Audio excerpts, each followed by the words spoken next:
시청자 여러분 안녕하십니까, 김호정입니다. 트렌드를 읽어주는 남자로 오늘 인사드리게 됐는데요. 시장에서 핫한 트렌드를 함께 분석해보고 그 속에서 전략까지 세워드리도록 하겠습니다. 최수창 대표님과 함께합니다. 어서 오세요. 반갑습니다. 네, 안녕하세요. 자, 연휴에도 또 이렇게 만나뵙게 네. 됐습니다. 일단 새해 복 많이 받으시고 네. 올 한 해에도 알찬 방송 좀 부탁드리겠습니다. 네, 확실히 알차고 그리고 효과가 있는 방송. 중요한 것은 알차다는 것은 효과가 있어야 그쵸. 되거든요. 이 방송을 보고서 뭐 시황 영양가가 전략이 있어야 되고. 그렇죠. 네. 결정적으로 이 방송을 봤더니 지나가 보니 그 전략이 유효했다더라. 도움이 됐다. 네. 그런 방송 할 수 있도록 최선을 다하도록 하겠습니다. 자, 좋습니다. 오늘도 시장의 트렌드에 대해서 이야기를 나눠볼 텐데요. 어떤 이슈 만나볼지 지금 화면으로 만나보시죠. 오늘 이슈는요, 새 역사 쓰는 K방산 수출 낭보 기대감이라는 주제로 잡아봤고요. 자세한 이야기 나눠보도록 하겠습니다. 다음은요, 해외 증시에 대해서 이야기 나눠보도록 하겠습니다. 단기 하락 후에 강한 반등이 나왔죠. 우리 시장에는 과연 어떤 영향을 미칠지 분석해 보도록 하겠습니다. 자, 지금 K방산이라고 이야기가 나왔는데 지금 설날 사이에 좀 이야기가 들려오고 있어요. 국산 K9 자주포가 이집트에 수출이 된다고 합니다. 지금 계약 금액을 보면요. 2조 원으로 역대 최대 규모라고 하고요. 또 이번 계약으로 인해서 한국의 방위 산업의 경쟁력을 다시 한번 입증하는 기회다, 이런 이야기도 나오고 있고요. 또 아프리카 지역 최초인 만큼 많은 관심이 쏠리고 있는 거는 사실입니다. 구체적으로 이번 계약에 대해서 좀 짚고 넘어가 봐야 될 것 같아요. 네. 네. 우선 새해는 아직 지났지만 양력 이제 새해는 새해죠. 지났지만, 네. 음력 우리나라의 새해로는 두 가지 좋은 소식이 전해졌습니다.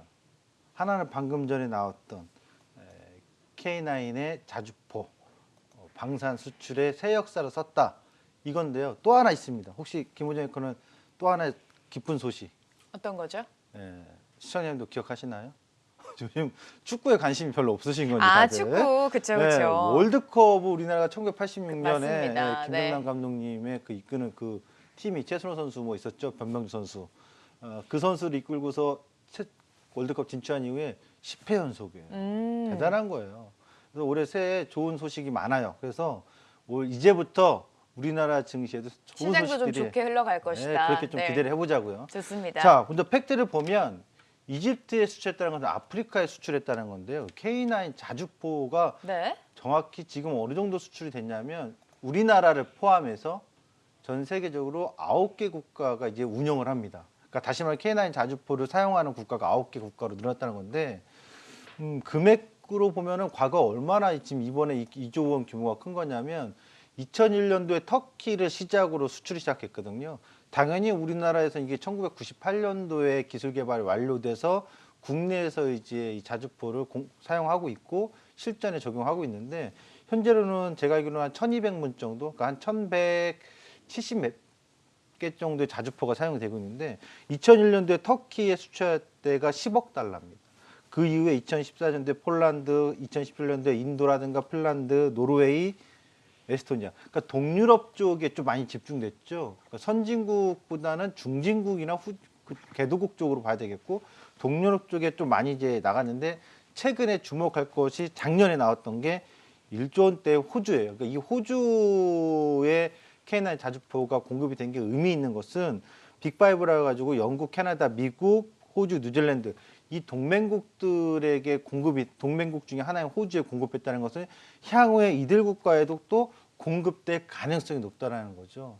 무기 전략상 실질적으로 이런 무기 체계들은 서로 공유를 하기 때문에, 그리고 이번에 이집트에서 이제 아프리카 수출했던 건 2조 원입니다. 규모가 지금까지 이 K9 자주포에서 최대 규모라고 봐야 되겠죠. 수출 규모. 이 부분이 이제 주목이 되는 건데, 그럼 K9 자주포에 대해서 네. 좀 알아야 돼요. 이게 얼마나 좋은 건지. 그냥 이번에 한 건으로 끝나는 거야? 뭐 이럴 수도 있잖아요. 이게 어떤 거냐면 K9 자주포가 어떤 게 좋은 점이냐면 쉽게 말하면 기동성하고 화력 성능인데, 이 부분에서 주목하시면 돼요. 경쟁업체가 정확히 독일에 하나 있습니다. 독일에 제가 이제 메모를 해왔는데, 독일 업체가 갖고 있는 그 기능하고 비교했을 때 한 가지는 좀 딸려요. 발사할 때 발사 속도. 그러니까 자주포가 탱크라 보면 이제 포문을 통해서 발사가 되잖아요. 네. 포가 지금까지 나온 것 중에서 이 K9 자주포의 그 발사 속도는 굉장히 빠른 편이거든요. 그러니까 최대로 치면은 15초에 3발을 쏘게 돼 있어요. 그리고 1분에 6발인데 전 세계적으로 그 자주포에서의 이 발사 속도는 상당히 중요합니다. 그래서 뭐 프랑스의 경제업체 링스 같은 경우도 2분에 6발 쏘거든요. 그러니까 2분에 6발 쏘는 거하고 1분에 6발 그리고 최대 급속으로 하면 15초 만에 3발 누가 더 유리하겠어요? 더 빨리 쏘는 게 유리하겠죠. 그러니까 이런 성능 면에서 상당히 앞서 있다. 다만 이제 독일의 업체보다는 조금은 뒤떨어져. 라인메탈인가요? 독일 업체 제가 잠깐 표시한 거 보면 라인메탈이에요. 라인메탈에서 내놓은 이 자주포에 비해서는 발사 속도가 한두 발쯤 좀 느려요. 허나 가성비가 너무 좋은 거예요. 가격이 지금 현재 K9 자주포보다 2배 이상이 비싸거든요. 뭐 기동성에선 떨어지지 않습니다. 여러 면으로 봤을 때 효율적이고 그리고 실전에서 검증된 자주포기 때문에 이런 부분들이 이번에 이집트에서 성과를 냈다고 봐야 되겠어요. 또 하나는 이제 여러분들 이제 언론 보도를 많이 보다 보면 언론부터 우리가 접할 수 있잖아요. 그쵸. 이 무기 관련 계약 같은 경우 사실 노출을 잘 안 하려고 그래요. 그럴 수 있죠. 네. 네. 특히 중동 같은 경우는 이 계약을 하는 과정에 있어서 공개적으로 하지 않거든요. 최근에 근데 아랍에미리트 같은 경우는 아주 이례적으로 공개를 했거든요. 천궁 수입할 때 LIG, 넥스원 이런 부분 봤을 때 공개 잘 안 하는데 이집트하고는 이번에 갑작스럽게 된 게 아니라 10년 전부터 계속해서 그러니까요. 우리나라 10년 동안 좀 이렇게 공을 들이다가 이번에 네. 체결이 됐다 이런 뉴스가 나오고 있거든요. 이걸 이제 정치적으로 언론 보도하는 것도 있어요. 뭐 현 정부의 성과다 아니다. 뭐 했냐. 얼마 전에 빈손으로 와가지고 말 많았잖아요. 근데 이거는 외교적인 부분도 필요하고 그다음에 금융 지원도 필요하고 당연히 이런 민간 기업들이 기술 경쟁력도 필요한데 네네. 이런 부분에 있어서 삼박자가 좀 맞아서 이번에 수출에 어떤 성과를 냈다고 봐야 되겠고요. 또 하나는 뭐 일간지에서 나왔던 얘기 지적할 수 있는 얘기긴 합니다.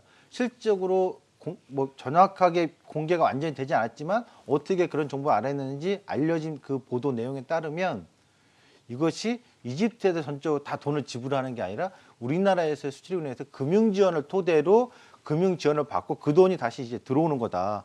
하지만 결과적으로 이집트가 우리한테 갚아야 될 돈이거든요. 그러니까 그런 부분을 또 지적하는 분들도 있습니다만 뭐 일단 우리나라 방산 K9 이번에 이집트 성과는 박수 받아 마땅하다. 이렇게 평가해 주시면 좋을 것 같아요. 조금 의미가 있다 이렇게 해석을 하고 계신 것 같은데 앞서서 이 무기 수출과 관련해서는 사실 언론에서 찾아보기 힘들다 이런 이야기를 해주셨는데 지금 저희가 좀 눈여겨봐야 할 국내 무기 수출과 관련해서 뉴스가 있다면 어떤 뉴스가 있을까요?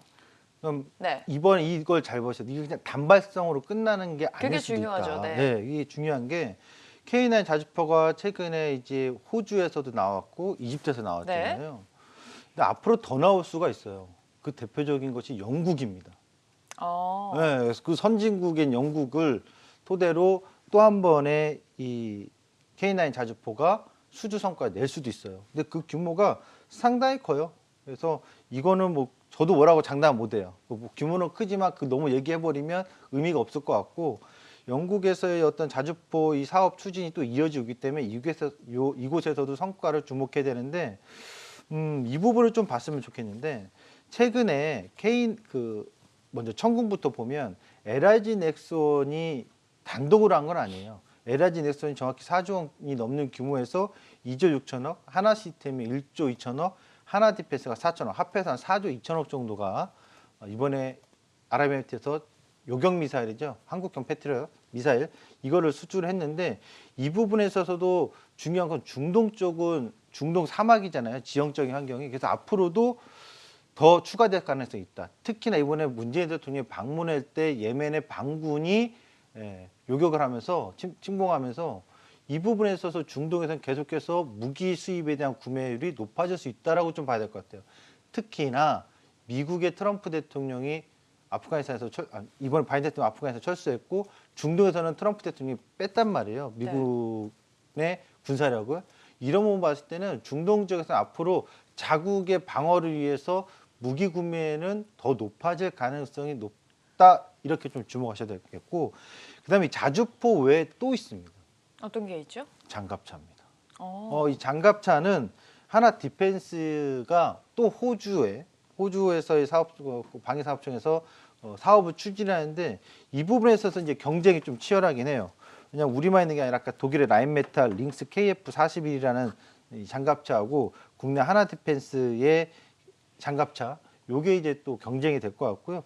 이 외에도 프랑스의 케이사드라는 거, 그 중국도 있습니다. 중국은 사실상의 호주 쪽에서의 구매는 거의 하지 않을 거예요. 외교적인 문제 때문에. 그렇다면 독일이나 프랑스나 우리나라 이 세 개 국가의 세 개 업체 정도가 사업 수주전을 펼칠 것 같은데 이 규모가 상당히 큽니다. 그래서 이 규모 같은 경우도 이번에 사업을 추진하고 있기 때문에 올해 상반기 내에 알려질 소식들이거든요. 그래서 이 지상군 쪽에서라고 할까? 지상군 쪽에서는 역시 하나 디펜스, 하나 에어로스페이스가 모회사거든요. 그래서 하나그룹 전체적으로 성장하는 거 좀 주목할 필요성이 있다. 그러면 여기서 한 가지 좀 말씀드리면 네. 우리나라에서 방위산업에 있어서 순위를 좀 매출 순위로만 보면 2021년도 기준으로 봤을 때 록히드 마틴이 1등이에요. 그리고 라이언 테크놀로지, 3위가 보잉, 제너럴 다이맥스, 그다음에 노스롭 그루먼이라고 해서 다 미국 업체들이거든요. 뭐 규모는 매출 규모 거의 80조에 육박합니다. 록히드 마틴이. 보면은 이렇게 미국의 어떤 군사 업체들이 성장을 하고 있는 거 주목해야 되고 국내에서는 하나, 그다음에 카이, 한국항공우주, 그다음 LRG 넥스원 이렇게 순위가 있는데 현대로템하고 이런 부분에 있어서 주목이 되겠고 이제 또 하나 주목할 것은 지상군이었잖아요. 네. 바로 제가 왜 록히드 마틴하고 보잉 얘기를 했냐면 지상군 쪽이 아니라 공군 쪽이에요. 그래서 카이 쪽에 대한 수주를 좀 보셔야 되는데 이 카이 쪽에 대한 수주를 자료를 잠깐 하나 보면서 자료를 네, 보겠습니다. 세계 우리나라 이제 방산 수출이 30억 달러 수준이었다가 작년에 거의 80억 달러까지 올랐거든요.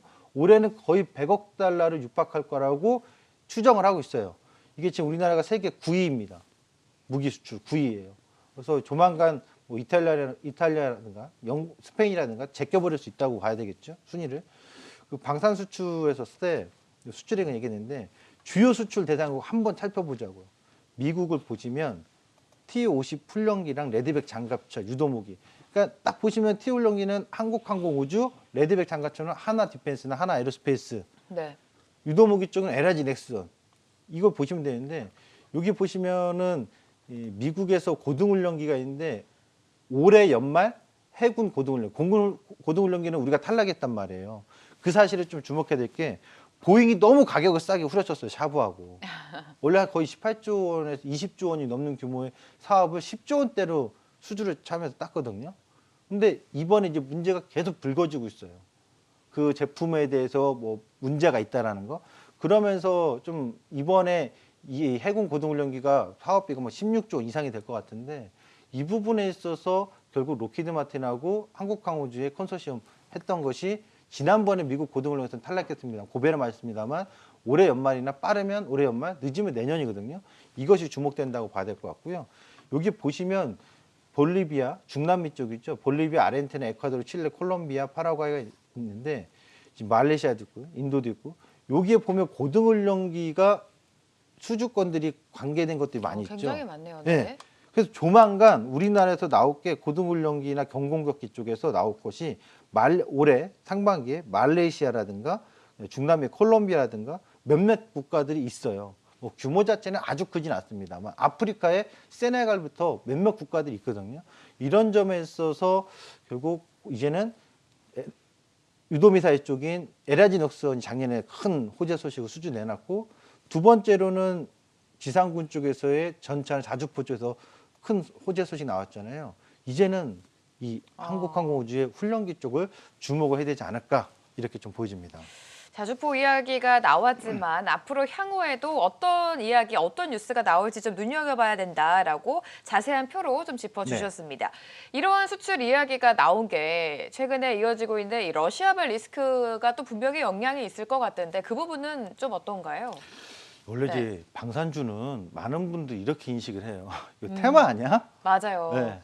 북한이 미사일 쏘면 북한이 쏘면 또 움직이고 하니까 네. 사실 네. 장기적으로 가져가기에는 좀 불안한 감이 있지 않을까요? 그러니까요. 네. 그래서 많은 분들이 그렇게 생각하세요. 그 최근에 북한이 또 미사일을 연초부터 많이 쐈습니다. 그러니까 많이 썼잖아요. 몇 지금 발 얼마 쐈는지. 되지도 않았는데 연초 네, 된지. 맞아요. 네. 연초도 많이 쏴서 이런 것 때문에 방산주가 좀 움직였던 거 아닌가? 맞아요. 네. 근데 이거를 좀 생각을 달려볼게 이집트하고 러시아하고 관계 없습니다. 그렇죠?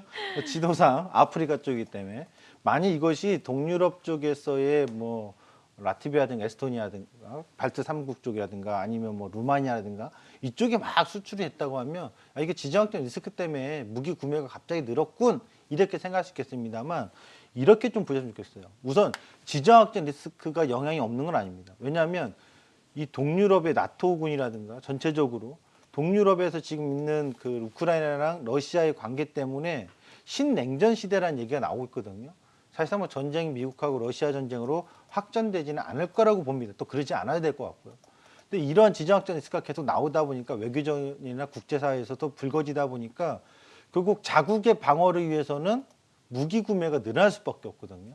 왜냐하면 과거처럼 뭐 병력이 뭐 100만, 10만 뭐 이런 게 아니잖아요. 그렇죠?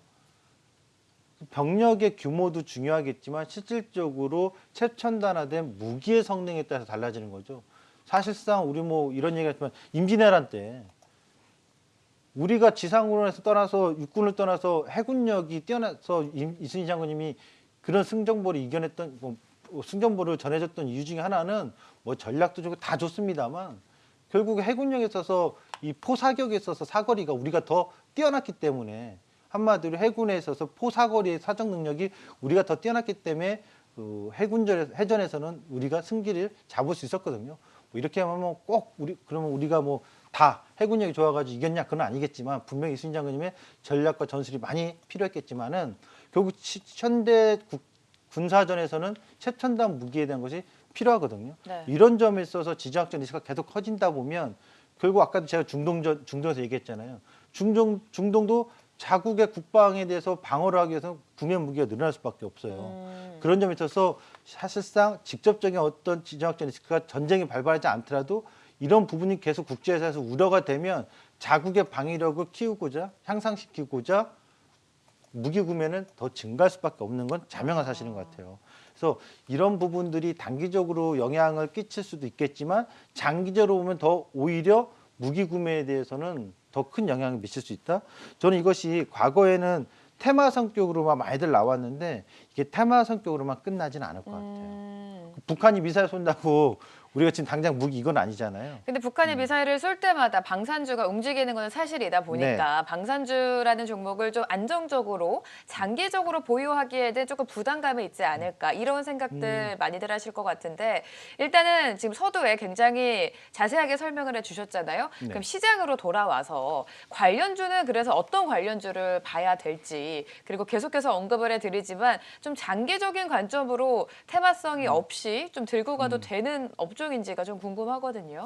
그래서 저는 네. 이 업종 자체는 장기적으로 봤으면 좋겠다. 어, 근데 이 장기가 뭐 20년, 30년 이건 아니고요. 아, 그쵸. 수주기 때문에. 그럼 그러니까 네. 우리가 수주 산업을 잠깐 보시면 80년대는 건설 수주예요. 음, 그러다가 90년대 말부터 2000년대까지 10년 동안 또 조선 수주였어요.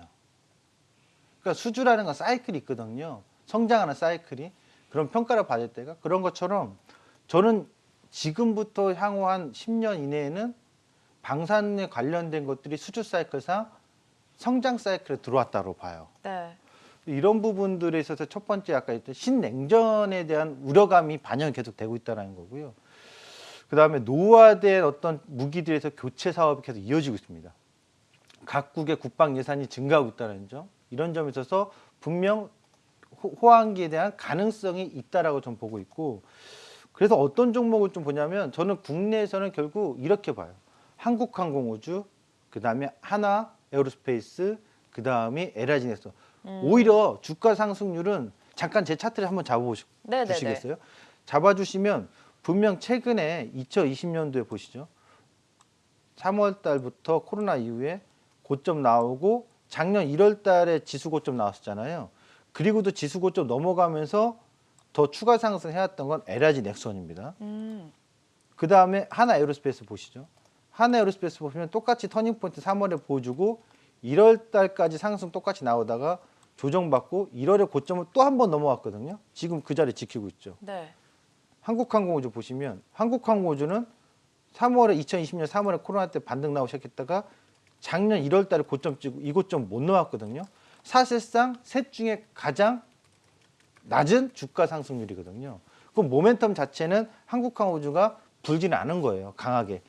거꾸로 보면 LH넥슨이 1등, 2등이 하나에로스페이스. 결국 최근에 수주 소식이 먼저 강하게 나온 기업들이 주가 상승 반영을 강하게 했다고 보면 되는데 제가 선호하거나 제가 봤을 때는 1등 기업의 가능성은 한국항공우주다. 이윤주 첫 번째 항공산업이거든요. 그러니까 항공산업의 수주 소식이 아직 나오진 않았습니다만 향후에 나올 것들이 훨씬 더 규모가 큽니다. 전차나 요격 미사일 같은 건 발사 하나에 15억 정도예요. 한 대 미사일. 굉장하네요. 굉장하죠. 네. 근데 전투기는요. 이 전투기 그다음에 이 자주포라든가 장갑차 같은 건 몇십억, 한 40억 정도 해요. 전투기 한 대에 몇백억이에요. 고등훈련기 하나에 250억에서 300억, 250억 정도 하거든요. 최근에 가격이 좀 낮춰져 가지고 수주전 할 때 좀 가격을 200억대까지 낮추기도 했습니다만 한 대당 그거예요. 근데 중요한 건 한 대 팔고 끝이 아닙니다. 이 항공 전투기 사업에 있어서 항공 운영에 있어서는 중요한 게 일괄로 처음에 구매할 때 100이라고 치면 30에서 40 정도의 비용이 초기에 들어가는 거지만 그 이후에 조종사 훈련비 또 그다음에 이 프로그램 훈련, 프로그램 지원, 기술 이 모든 것들이 한 60에서 70을 차지해요. 그러니까 전투항공기 같은 경우는 수명이 한 30년 정도로 보거든요. 그러면 그 30년 동안에 한번 구매를 해놓고 계속해서 후속 지원에 대한 것이 비용이 60에서 70입니다. 그런 점에 있어서 한국항공우주가 현재 위치, 현재 시점에서는 방산주 중에서 가장 수주 소식이 나오지 않아서 답답하겠지만 미래 더 봤을 때는 큰 그림 봤을 때는 수주 사업 중에서도 계속해서 후속 지원에 따른 매출이 증대할 수 있다는 점에 있어서 주목이 될 것 같고요. 또 하나는 다른 기업들은 전형적인 다 방산입니다. 네. 근데 한국항공우주는 방산 외에도 있습니다. 그게 뭐냐면 항공기 관련된 기체 부품 사업, 항공 정비 MRO 사업, 그리고 적외도 인공위성 등 인공위성 사업 이런 것까지 다 지금 전체적으로 매출 구조로 사업 구조로 본다면 한국항공우주가 로키드 마틴까지는 되지 않겠지만 아까 미국의 군사업체들 네네. 전 세계 군사 관련된 기업들의 순위를 보면 결국 항공사업 쪽에서 전투기 사업을 하는 회사들이 매출 순위가 상당히 높거든요.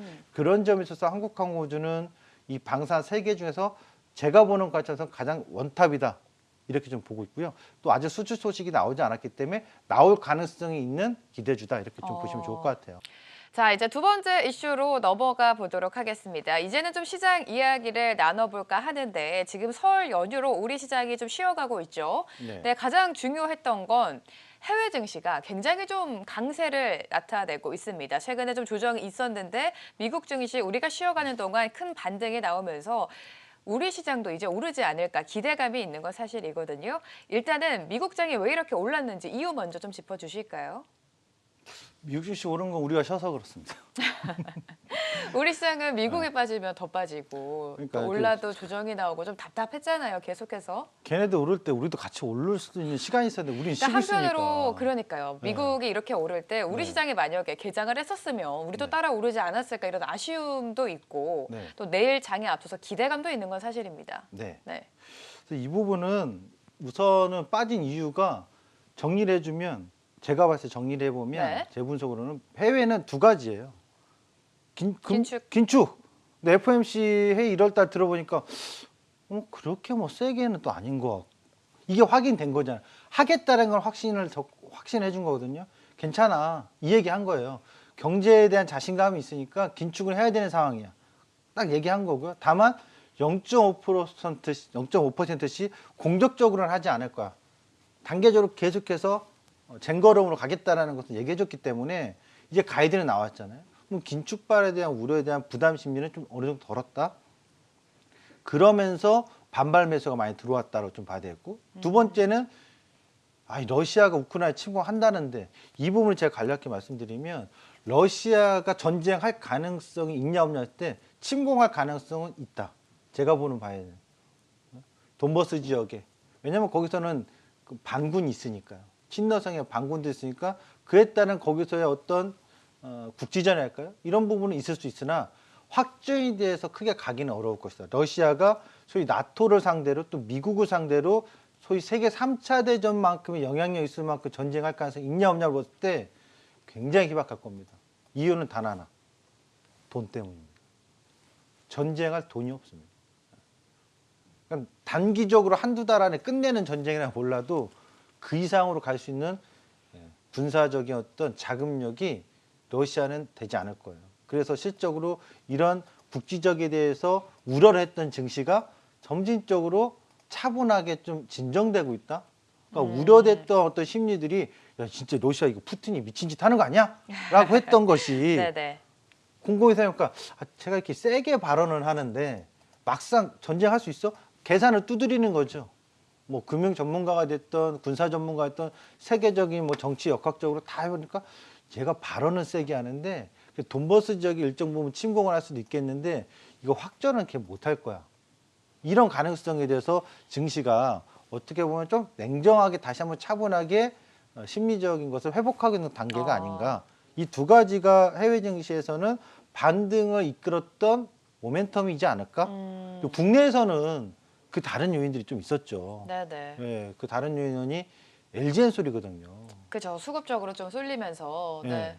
그래서 이거는 뭐 제가 방송 나가서 할 얘기일지 아닌지 모르겠습니다만 하실 거잖아요. 예, 하고 싶어요. LG엔솔 너무한 거예요, 진짜. 그러니까 저도 사실 1월 달에 LG엔솔의 상장이 있는 건 누구나 다 알지만 네네. 이 정도로 시장의 신뢰를 위축시킬 정도의 어. 수급의 꿈을 가져올까?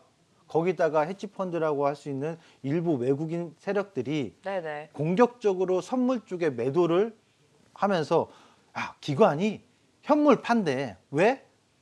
LG엔솔 살려고 그래서 기존에 있던 주식들이 좀 많이 판다는데 얼마 정도 좀 판대. 금액이 나올 거 아니에요, 추정이.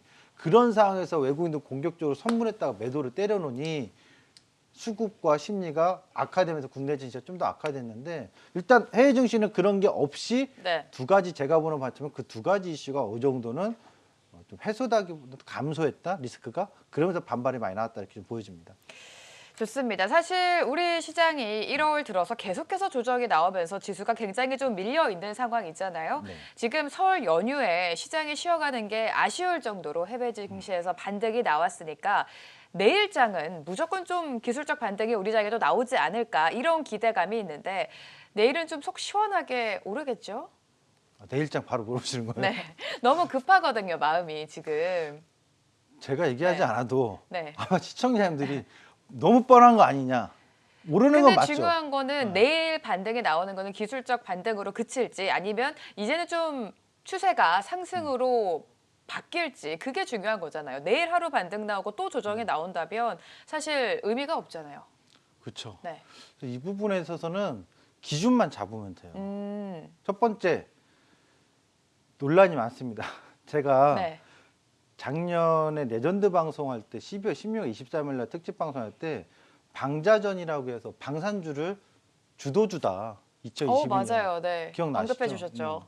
그리고 그때 시황을 올 한 해는 상곡하상이다라고 했어요. 상반기는 곡소리나는 굴곡이 있을 거고 네. 하반기부터는 계속 상승으로 흐름을 갈 것이다. 이런 전망을 해드렸는데 우선 이제 단기적으로 이제 물어보시니까 단기적인 거는 분명 시초가의 상승은 많이 나올 거라고 봐요. 왜냐하면 오늘 밤 미국 증시까지는 봐야 되겠습니다만 결정적으로 지금 해외 증시에서 아시아 증시에서 일본도 1월 달에만 빠졌던 거에 절반 수준에 가깝게 반등을 보여줬고 회복을 했고, 네. 지금 유럽 증시도 1월 달에 빠졌던 것만큼 대표적으로 독일 증시 빠졌던 거의 절반만큼 회복을 하고 있고 미국 증시도 뭐 오늘 밤 봐야 되겠지만 최소 38점이 반등해줬고 1월 달에 고점과 저점 사이에서요. 뭐 하프 반등까지 나온다면 우리나라는 최소 못해도 어디까지 나올까? 코스피 200 기준으로 제가 볼 때는 360은 당연히 넘어가는 거 맞고요. 370까지도 반등이 나올 수 있다고 봐야 되겠죠. 단기적 반등은 뭐 자명한 사실이고요. 추세적인 거에 있어서는 전 이렇게 말씀드리고 싶어요. 제가 이 자료를 좀 네. 갖고 와봤는데 이 자료를 보면서 설명을 드리면 어떨까 싶습니다. 좋습니다. 어떤 자료입니까? 잠시만 기다려 주시죠. 한 3초 이후에 공개됩니다. 보시죠. 네. 제가 이제 작년에 그 레전드 방송할 때 이 타이틀이었어요. 상승과 하락 땡땡땡에 달렸다. 여러분 지금 빠진 건 팩트잖아요. 보시면 제가 이때 당시 뭐가 썼습니까? 1번 기준 잡을 때 역대 코스피 PBR 1.0 근접 하에 발생 지점은 변곡 지점일 것이다. 지금 여러분 코스피 PBR 1.0 진입했습니다. 이건 그때 당시 이제 12월 달에 반등 나오실 때잖아요. 네. 자료 차트가. 그럼 지금 요 빨간색 추세 상단을 맞물렸잖아요. 이번에 만났단 말이에요. 왜냐면 2600까지 내려왔기 때문에. 보시면 만난 거 알아요, 여러분들. 그리고 PBR은 1.0에 근접했습니다. 그럼 그때 당시 제가 일본의 PBR을 뭐라 했냐면 과거에 우리가 2만 달러 이전에 GDP 2만 달러 이전에는 최악의 바닥 국면이 공급계도 0.62, 0.65, 0.7, 0.68, 0.7배 수준에서의 최대 변곡 지점들이 나타났습니다. 2만 달러 이후에는 경기 부양채 2008년 9년도에 쓰고 나서 FOMC가 눌리는데 사실상 코로나 때 빼면 전부 다 1.0 근접에서 바닥 시작으로 나왔습니다. 미국 신용 강등 소식이 나와서 일주일 사이에 400포인트 이상 빠지고 풋옵션이 1,500배 터질 때 전 세계 증시 다 망하는 줄 알았습니다. 그때도 인플레이션 얘기가 나왔어요. 저는 그때와 지금이 너무도 유사하다고 봅니다. 2009년도에 제로금리 2008년도에 쓰고 그것도 부족하니까 2009년도 3월에 양쪽 하나 프로그램 써서 쫙 올렸는데 2011년도에 계속 인플레이션 얘기 나오다가 증시가 미국 신용 강도 소식 폭락이 오고 나니까 다시 양적 완화를 했거든요. 네. 그리고서 2015년 12월 때까지 계속해서 양적 완화를 유지하고 있다가 2014년도부터 테이퍼링을 축소했어요. 본격적으로 금리 인상 2015년도 12월부터거든요. 자, 이때 눌릴 때 보면 하락 주정이 전부 다 PBR 1배 수준이었습니다. 이번에 코로나 때문에 경기 부양했잖아요. 지금 왜 긴축에 대한 얘기 나오죠? 바로 인플레이션 우려 때문에 그렇잖아요. 그러면서 지금 지수가 빠졌는데 딱 지금 2600포인트 찍었던 이 위치, 이 시점이 PBR 1.0에 근접했다는 거예요. 그럼 이 기준만 본다면 단기 반등으로 볼 것이 아니라 중장기적인 저점일 가능성도 충분히 열어놓고서 생각할 필요성이 있다는 거고요. 네. 두 번째, 역대 전임 정부, 그러니까 우리나라가 올해 새 행정부가 들어오잖아요. 네네. 20대 대통령이 누가 될지 모릅니다만 누가 되든 간에 새 행정부 들어왔을 때 직전 전임 정부의 증시 고점을 못 넘어간 적은 없습니다. 국내에서. 딱 한 번 있다고 한다면 여기 있습니다. 김대중 대통령 때는 김영삼 대통령의 고점을 못 넘어갔었습니다. 하지만 저점에서 무려 300% 넘는 지수 상승을 보여줬고요. 노태우 대통령이라든가 김영삼 정부 때는 100%의 상승을 보여줬고 1, 2년 차 때. 고 노무현 대통령 때는 전고점을 훨씬 넘어서 300% 상승과 다 넘어갔죠. 지수가 최저점에서 300% 이상. 이명박 대통령 때도 전고점을 넘어가졌고요. 박근혜 대통령 때는 못 넘어갔다고 보기도 해야 되지만 사실 탄핵이 아니었다면 2017년도까지 정권을 유지하는 상황이잖아요. 5년. 네네. 그러면 전고점 넘어간 거거든요. 어쨌든 새 정부가 들어서면 또 최고점을 갱신할 수 있다. 한 번씩 다 넘어갔어요. 그러네요. 그러면 3,316포인트는 저는 자신 있게 말합니다. 국내에서 새로운 행정부가 정말 뭐 베네수엘라 같은 정부가 아니라면 정말 정상적인 일반적인 상식의 정부라면 저는 3,316% 넘어갈 수 있다고 봅니다. 그리고 세 번째입니다. 정부의 역할을 떠나서 국내 GDP 4만 부를 언제 했냐면 경제연구원 그 연구소마다 발표한 기관에 따라 다르지만 빠르면 2024년도, 늦으면 2026년도, 2025년도를 많이들 얘기하더라고요. 그러면 지금까지 역대 우리나라가 1977년도가 1,000불이었어요, GDP. 그리고 만불이 95년도, 07년도에 2만 불, 3만 불이 2018년도거든요. 4만 불을 달성하는데 증시가 사상 최고점 못 낸 적은 한 번도 없습니다. 그렇다면 지금에서의 단기적인 반등은 누구나 다 예상하지만 네. 그것만 볼 것이 아니라 이거는 최대 변곡의 저점스러운 자리라구나라고 보고서 대응하는 게 어떨까 싶네요. 좋습니다. 일단은 우리 시장 내일 좀 반등이 나올 거는 같습니다. 근데 내일 하루 반등이 아니라 단기적이 아니라 좀 중장기적으로 반등할 수 있을지가 중요한 것 같은데 또 여기서 약간 불안한 것 중에 하나는 또 혹자들은 베어마켓을 또 경고를 하고 네. 또 버블을 좀 경고를 하면서 위기를 좀 관리해야 된다. 조금은 보수적으로 바라보는 시선들도 있거든요. 이 부분은 어떻게 해석을 해야 될지 아무래도 계속해서 FOMC 긴축을 지켜봐야 되는 상황에서 네. 올해 시장 흐름이 그렇게 기분 좋게 상승이 나올 수 있을까라는 우려감이 있거든요. 그래서 아마 스펙이 중요한 것 같아요. 네. 우리나라에서 아직 뭐 입사할 때 네. 스펙 안 본다, 블라인드 네. 처리한다고 하는데 특히 이제 뭐 이런 이제 투자 전략이 언론들을 통해서 비춰지면 스펙을 무시할 수 없는 것 같아요. 스펙을요? 예, 왜냐하면 네. 세계적으로 돈 많이 버는 뭐 슈퍼 자산가나 음. 워렌 버핏이나 네네. 아니면 뭐 어떤 소속의 기관, 그러니까 소위 말하면 최혜성 전문가는 한국전기팀에서 활동하는 전문가잖아요. 네. 그럼 시청자분들이 일개 전문가를 평가할 수도 있고 꾸준히 시청하다 보니까 저 사람 나름대로 논리정연해서 좋은 전략들을 많이 갖고 있는 전문가를 평가할 수 있어요. 하지만 얘도 제가 이렇게 최수창이 아니라 세계 최고 헤지펀드사나 세계 최고의 어떤 투자 기관의 본부장급이나 상무다. 그러면 제 발언이 조금 타이틀이 있다면, 네네. 달라지실 거예요. 그럼 어쩔 수 없는 거잖아요. 그렇죠. 그렇죠? 그래서 제가 조사해봤습니다. 조사하면 다 나와. 어떤 발언을 했는지. 네, 조사해 네. 보자고요. 저를 조사해 보실 분들은 앞으로 계속 시청하시면 돼요. 15년, 20년 동안. 근데 최근에 월가의 전설이라고 불리는 제레미 그랜섬이 있습니다. 보시죠. 제레미 그랜섬이 올해 S&P 500 45% 폭락 가능성. 아이고, 네. 이게 타이틀 있잖아요. 월가 전설. 최수창은 월가 전설이 아니라서. 거리가 좀 있죠. 네, 여의도 전설도 안 되고요. 뚝방의 전설 정도.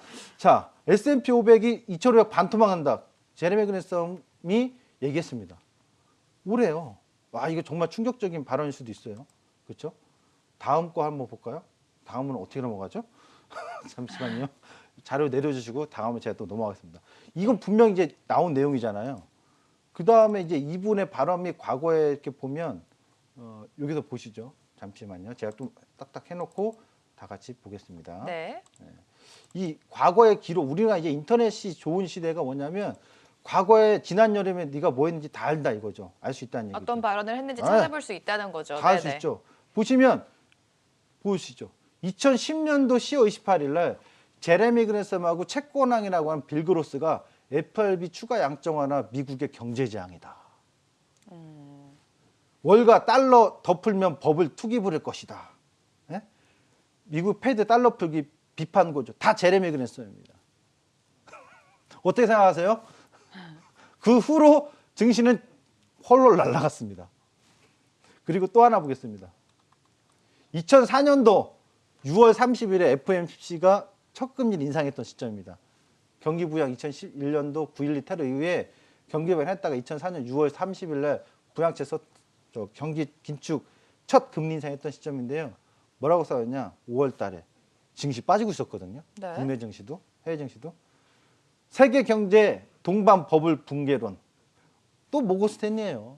예. 모건스탠리가 작년에 SK하이닉스 팔으라면서요. 제가 매수하라고 할 때. 그다음에 여기 보시면 버블화 경고 나왔죠? 어떻게 됐나요? 팔고 버블 기다리시던 분들은 버블이 어떻게 됐을지 뻔한 겁니다. 그리고 또 하나 보면 세계 경제 불확실성 2004년 6월 17일에 20년 만에 가장 높다. 세계 경제 숨은 악재 많아 30년 만에 가장 불확실. 그게 누군가요?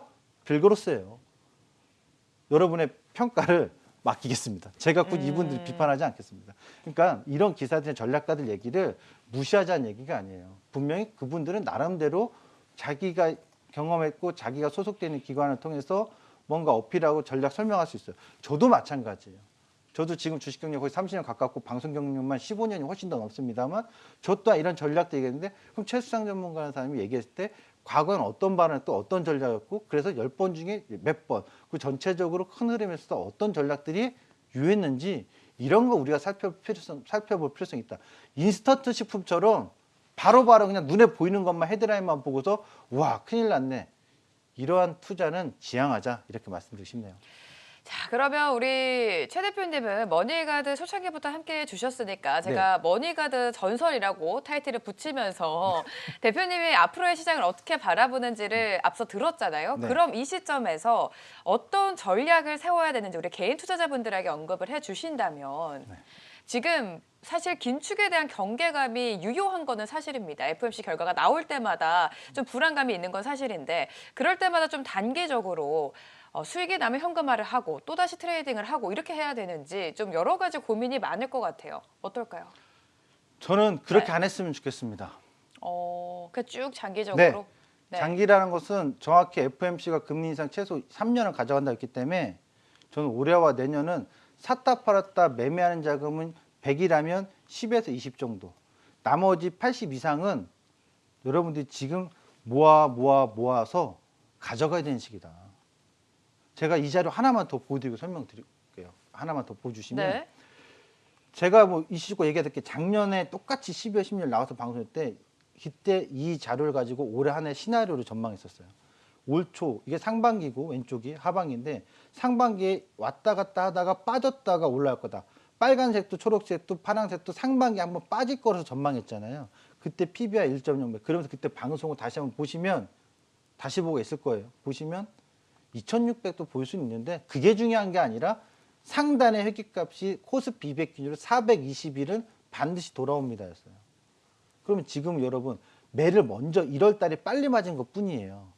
이건 2, 3월 달에 조정될 것으로 예상했는데 1월 달에 매를 빨리 맞았고 PBR이 빨리 왔기 때문에 지금부터 반발이 빨리 나올 듯 지그재그로 행보를 할 듯 아니면 좀 더 내려왔다 여진이 생겨서 내려왔다 올리든 이런 어떤 단기적이고 미시적인 요 포인트보다는 전체적으로 결국 올 연말까지 또 내년까지 계속 상승으로 가는 흐름 중에 단기 낙폭이 주어지는 기회 선물로 인식했으면 좋겠다. 네. 지금은 우량주들을 대표적으로 사들어가 주도주라고 될 만한 섹터를 사들어가는 저점 영역의 최고의 기회 선물이다.